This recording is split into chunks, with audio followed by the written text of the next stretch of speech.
రైతు ఈ నేల మీద నాగలి పట్టేకే నాగరికత మొదలైంది. అంత ప్రాచీన చరిత్ర రైతుది.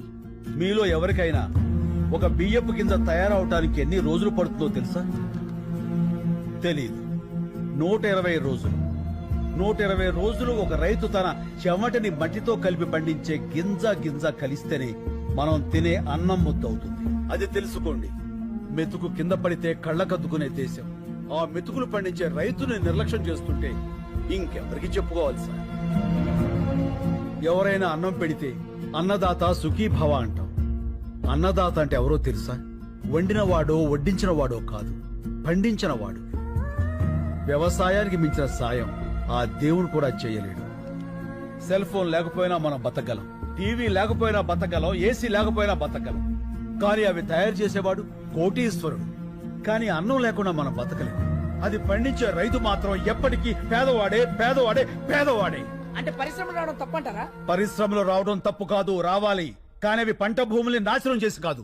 ఎంతో బంజరు భూమి ఉంది, ఎన్నో రాళ్లగుట్లున్నాయి. కేవలం నీటి ఖర్చు తగ్గుతుందని పరిశ్రమలన్నీ నీరు ఎక్కడుంటే అక్కడికి కట్టేస్తుంటే నీటి కోసం రైతు ఎక్కడికి పరిగెత్తాలి సార్? అడుగు బాబు, ఇంకా అడుగు. మన దేశంలో గత 10 ఏళ్లగా 1,71,105 మంది రైతులు ఆత్మహత్య చేసుకున్నారు. అందులో 25,400 మంది మన తెలుగు రైతులే ఉన్నారు. అర్ధగంటకో రైతు అర్ధాంతరంగా చచ్చిపోతున్నాడంటే మీరు నమ్మగలరా? కానీ ఇది పచ్చి నిజం. చావు కూడా చులకనైతే ఆ దేశం బాగుపడదు సార్. దాదాపు 10 లక్షల మంది రైతులు పండించడం మానేసి మీ సిటీల్లో కూలీలుగా బతుకుతున్నారు. దేశానికి వెన్నుముక లాంటి రైతు మీ అపార్ట్మెంట్స్ కి వాచ్మెన్ అవుతున్నాడు. పరబ్రహ్మ స్వరూపాన్ని పండించే రైతు గుడి మెట్ల మీద విచ్చగాడవుతున్నాడు. పట్టించుకోరా? రైతులకు రుణమాఫీ చేస్తున్నారుగా. ఎక్కడ సార్? ఎంత సార్?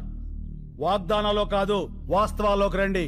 కొన్ని వేల కోట్లు అప్పు చేసి చేతులెత్తేసిన ఓ కార్పొరేట్ యజమాని విదేశాల్లో స్కాచ్ తాగుతుంటే 5-10 వేలు అప్పు చేసినటువంటి ఓ రైతు పొలం గట్ల మీద పురుగుల మందు తాగుతున్నాడు. ఇది నిజం కాదా? పట్టించుకోరా? వచ్చి చూడండి సార్. కార్పొరేట్ ఇనుప చట్టాల కింద పడి పచ్చడి పొలాలు చచ్చిపోతున్నాయి. మళ్లు తడపాల్సిన నదులు ఫ్యాక్టరీ గొట్టాల్లో పడి మురికి నీళ్లు అవుతున్నాయి. ఆ మల్టీనేషనల్ కంపెనీల యంత్రాలు పచ్చి బాలింతరాలైన మట్టిని తొక్కుకుంటూ పోతున్నాయి. పట్టించుకోరా సార్? కానీ వాళ్ళు పెట్టే పరిశ్రమల వల్ల ఎంతో మందికి ఉద్యోగాలు వస్తున్నాయి కదా. ఏం పరిశ్రమలు సార్? పోషకాహారాన్ని మొత్తాన్ని ప్రొడక్ట్స్ గా మార్చేసే పరిశ్రమలా? గుడ్లతో షాంపూలు, క్యారెట్ తో క్రీములు, సోయాతో సోపులు. 2 రూపాయల గుడ్డుని 10 రూపాయలకి, 10 రూపాయల క్యారెట్ 100 రూపాయలకి కొంటున్నారు ఆ కార్పొరేట్ వాళ్ళు. ఆ రేట్ ఇచ్చి పేదవాడు కొనగలడా? పోనీ ఆ డబ్బు రైతులకు వెళ్తుందా అంటే అది లేదు, దళారీలకు వెళ్తుంది. ధనవంతులైన దళారీలు ఇంకా ధనవంతులు అవుతున్నారు. పేదవాడైన రైతు మరింత పేదవాడవుతున్నాడు.